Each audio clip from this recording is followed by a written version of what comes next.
Today I thought we'd talk about something that is a regular concern for me and a consistent cause of stress, and that is hamsters, of course. Let us be a tiny bit more specific than that. So in the wild, hamsters are naturally crepuscular animals. This means they are the most active around dawn and dusk. And while most domestic hamsters will also demonstrate crepuscular waking habits, it's actually very common for a lot of pet hamsters to be a little more nocturnal, meaning they're most active much later into the night. Hamsters' late waking habits are one of the reasons I don't recommend them as pets for children, because that really doesn't line up. As adults, you can just stay up and wait for them.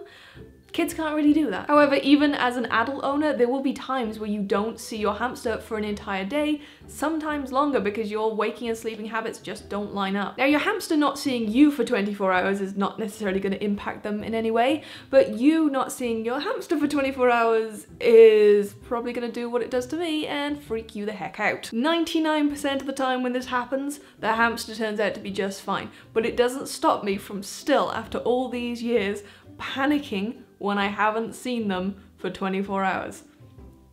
I can't get over it. I can't get past it. And when you start stressing out about this and your brain starts thinking the worst, you do feel very inclined to do things that are not so good, like go ripping into the nest or the burrows or wherever your hamster's sleeping. And since the majority of the time they're going to be just fine, this is going to result in your hamster being very upset. They're going to be the one who's stressed, and you're of course going to feel very guilty about the whole thing. To give you some peace of mind and discourage those urges to go digging through the burrows, I have 3 methods that I use for checking on my hamster's well-being without having to disturb them at all. Method number 1, it's probably the most obvious, and it is to simply use food to check on your hamster. If you're someone who bowl feeds, this is going to be exceptionally easy. All you have to do is top up the bowl and then take a photo of the bowl of food so you can see exactly where everything is, what treats are in there, what their locations are, and then 24 hours later, check the bowl again and you can compare it to the photo to see if anything has moved or if anything's gone missing. If you don't use a bowl and you scatter feed your hamster, you'll need to be a little more precise.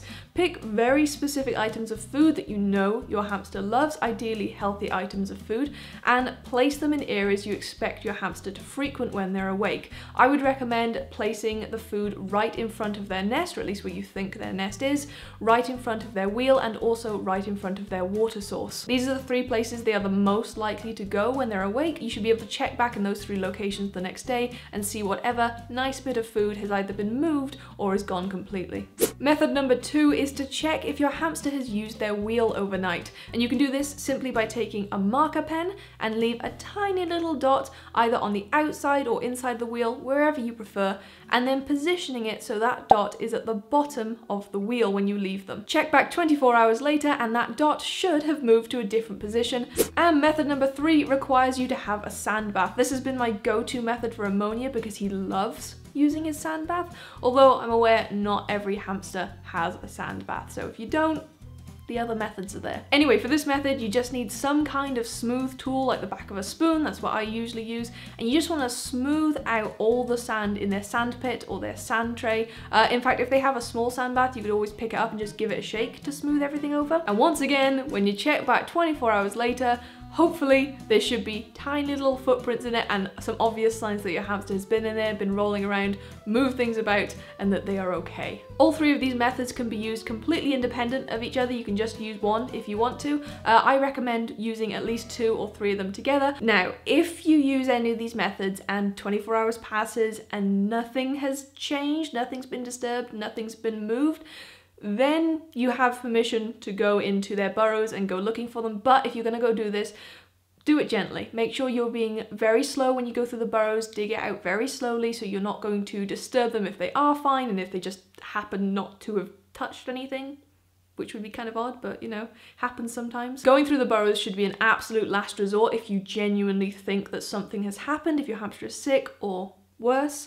But yeah, if you're going to do it, slowly, carefully, just in case. Make sure as you're going through the burrow, you're also calling out their name or calling out to them in some way so that they at least have an audible cue that somebody is coming in case they are fine. That way it's not just their roof being ripped off. Some people might think 24 hours is not enough time to wait and might be inclined to leave it a little longer, which is up to you. It's, you know, it's entirely your choice. The only reason I say to give it 24 hours is because if they have passed away in their nest, you don't really want to leave it too long to find them because the bodies do start decaying quite quickly, and that's going to create its own not very nice situation.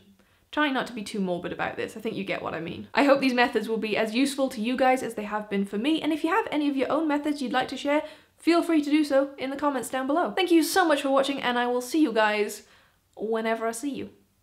Bye!